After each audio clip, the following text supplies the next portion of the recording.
inspiration of Paul George coming back could help them out. Who else are we looking at as far as Derrick Rose and that whole mash unit they got going on up there with him, Taj Gibson? What's the other kid's name? And now Joakim Noah's banged up a little bit. Soyni. Yeah, that whole thing. Thibodeau runs them dudes into the ground. Like Goff has always told Jason Goff has always told me about how like that whole thing up there is like crazy. Like Tibbs is just, he's like ball to the wall all the time. Now, if you remember the first Derrick Rose injury, that game was over. The game was sold up, and that dude kept Derrick Rose in that ball game.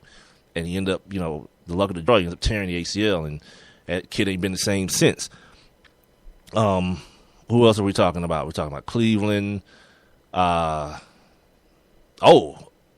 This thing that's going on in did I mention Washington already? Because Bradley Beal can't seem to get right. He still is a dude that's dealing with these lower leg injuries. You got they asked John Wall how he was feeling. Like what hurts? He was like, everything. You better ask me what doesn't hurt. Like he's at the point in the season now, and I think with John Wall, it's gonna be another part of his maturation. We talked about it with about Josh Smith the other day about guys in their off-season preparation. Like I believe that's part of the reason that a guy like Russell Wilson, Jesus, always football season for me, right? Russell Westbrook can go so hard at all times because I think he's a guy who prepares himself for the battering and the beating that an 82-game season is going to put on his body. And so when he's on the floor, it's always go time. Like there's never like anybody can criticize this kid for whatever they want to, shot selection, him not being a true point, and all this kind of stuff. But the one thing that you'll never ever ever hear anybody do is his effort and his love and passion for the way he plays the game. Like no one in the NBA displays that like him, and I don't know where it comes from. I mean, I've read his story about his he had a childhood friend that died very, very young. And this is a kid who used to go to his friend's mom's house like every day before school and do his friend's chores after he's dead before he went to school. And I was like, I don't know how many people know that about this kid, amidst all the, Russ is this and Russ is that. But, everyone has a story. And from you guys listening to this podcast, you're going to find out very soon that there's not going to be a whole lot of X's and O's and, breaking down of this and that and the other. With me, I should say. I'm more into the storylines that come with sports. Like how to kind of meld sports with who these guys are, what they're about. Have opinions on like things like we talked about at the end of last hour. Things like head injuries that people aren't necessarily thinking about because they've been inundated with, don't beat your woman. You don't have to tell me that. I don't know about y'all, but you don't have to tell me not to beat up my woman. You just don't. It's not really advice that I need. It's just something that I pretty much just know not to do. And even the guys that do it know not to do it. They know. Right? So these creepy little PSAs with Chris Carter crying and this, that, and the other. I understand. There's a bunch of those commercials, man. I understand why it's being done, but I understand there's a bigger picture behind it, too. I was watching Law and Order, SVU. I was watching the marathon the other day. I think it was Sunday. I was watching Saturday, Sunday. And it was the Do the Right Thing or something. I forgot what they were calling it. Some kind of campaign. And then between the episodes and during the commercial break, then they had all of the cast from Law and Order doing those same type of PSAs, and I'm like, oh my god, that's the most ironic one when you see Ice-T doing it, because Ice-T ain't the Ice-T that y'all know right now, right? Like, there's an Ice-T from way back in the '80s that But he was the cop killer when he was making songs about killing cops. He may have laid the strong pimp hand down once or twice. I'm just saying, you know what I mean? Yeah. But right. Things change. You get money in your pocket. Hey, I'm okay. I was about to say I'm an idiot, but I knew you were going to agree with me, so I'm not going there. You would have been right, but go ahead. Dude, I thought you were just clowning in the first hour when you said that DeMarco Murray was reaching out to people himself. No, that's real talk. Like, dude, I see it. That's real talk. He's reached out to Chip Kelly to express his interest in playing in the Eagle spread offense, and with Sam Bradford, his former college roommate. Yeah. Oh, my God. And meanwhile, Chip is like, hey, Ryan, hold on. I need to take this call. Ryan Matthews, just hold on right quick. I need to take this. Yeah, DeMarco, we got Ryan Matthews in here with us right now. Yeah, the way things are looking, we might be straight. We got him, Darren Sproles. Yeah, if you can come in. Unbelievable. Yeah.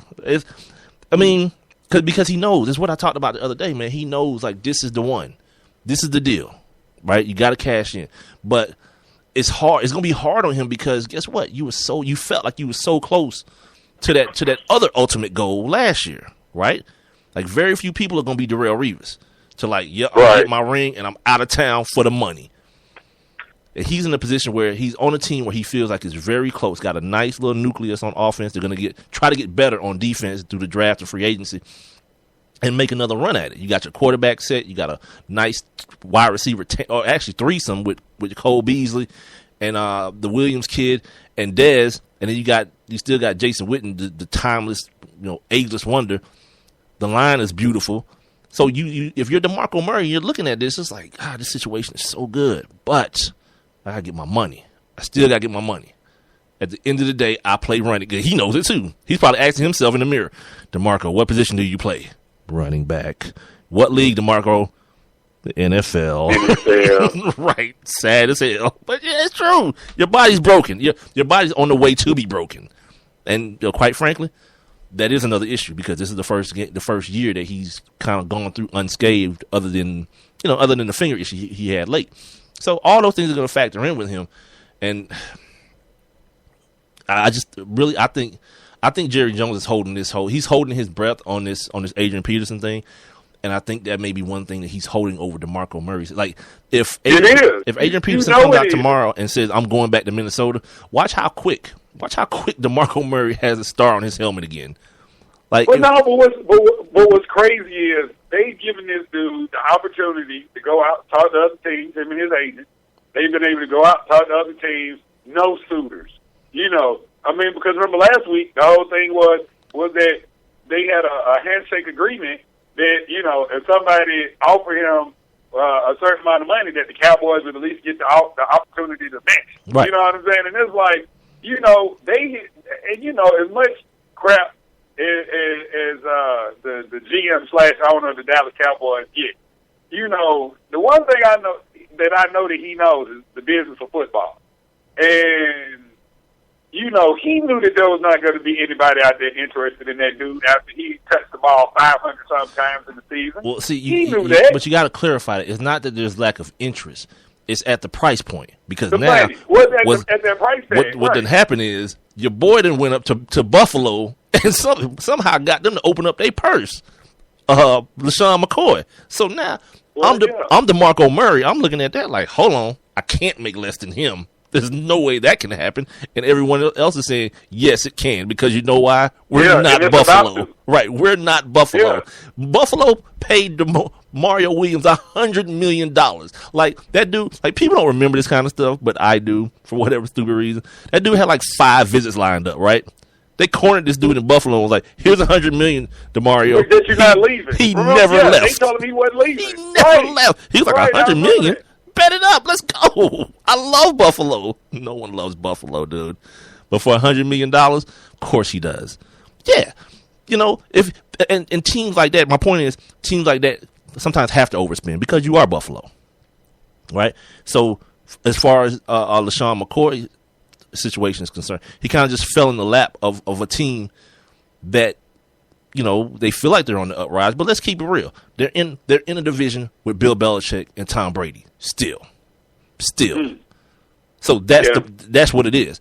So if DeMarco Murray wanted to be a Jaguar, he'd be a Jaguar. If he wanted to be a Raider, he'd be a Raider, and they pay him. But like I say, he's having that internal tug of war that I want to be successful. Like, I don't want to be that dude. Like, if you're him, what you don't want to be is that dude that gets the big deal and then sucks next year.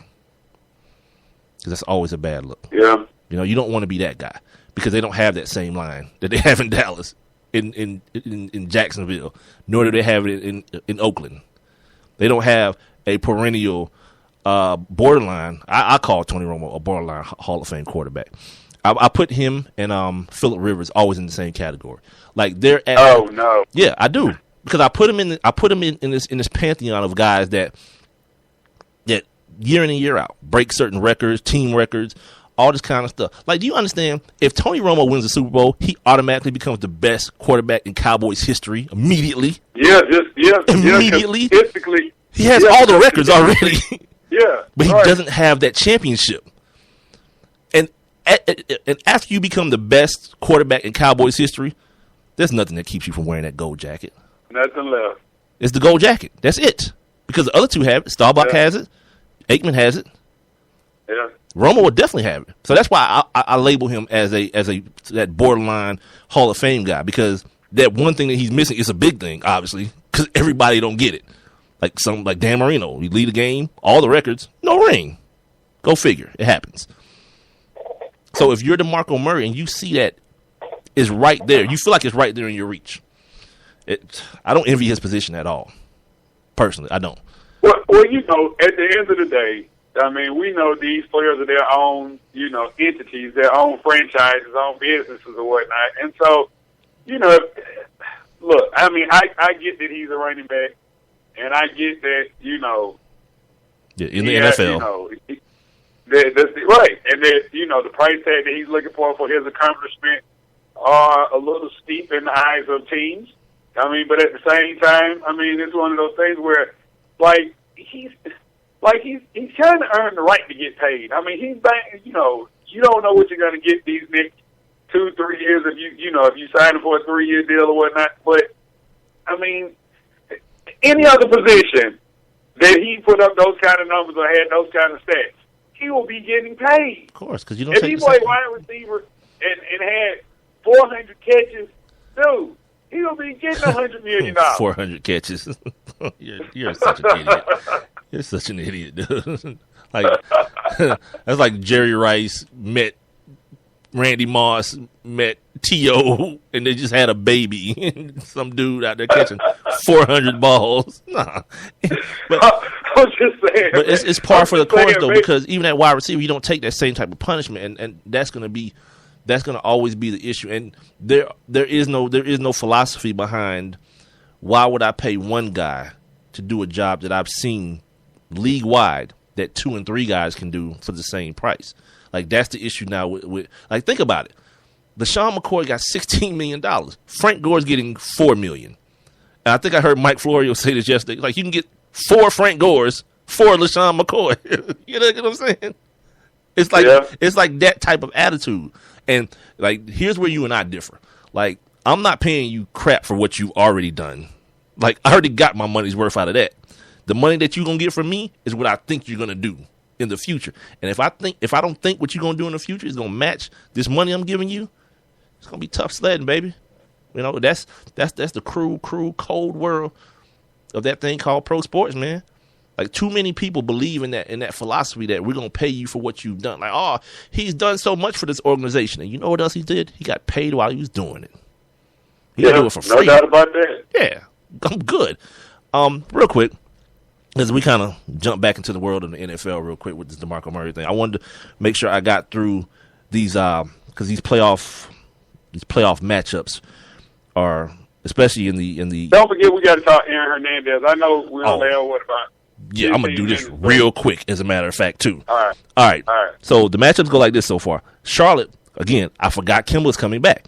They've jumped up into that 8 spot. So it's Charlotte, Atlanta. Yep.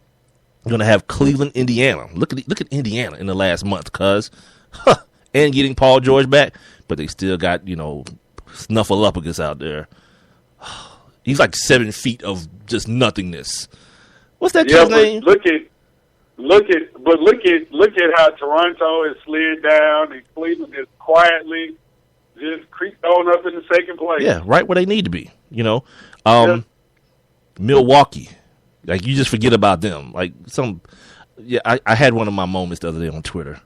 This dude was like, is Jason Kidd the coach of the year? I saw it. Yeah. I was like, yeah, he'll be the coach of the year if he's the white dude that's coaching the Atlanta Hawks. Yeah, this numbskull tweets back. This dude was like, no, he's coaching the Bucks now. Yeah, smart ass. Yeah, of course he is. Because no one else knows that. God, they just let anybody do this now. They let anybody. So Jason Kidd is a better coach than Larry Drew. Who would have thunk that? Well, all right. Then there's the Toronto-Washington matchup, which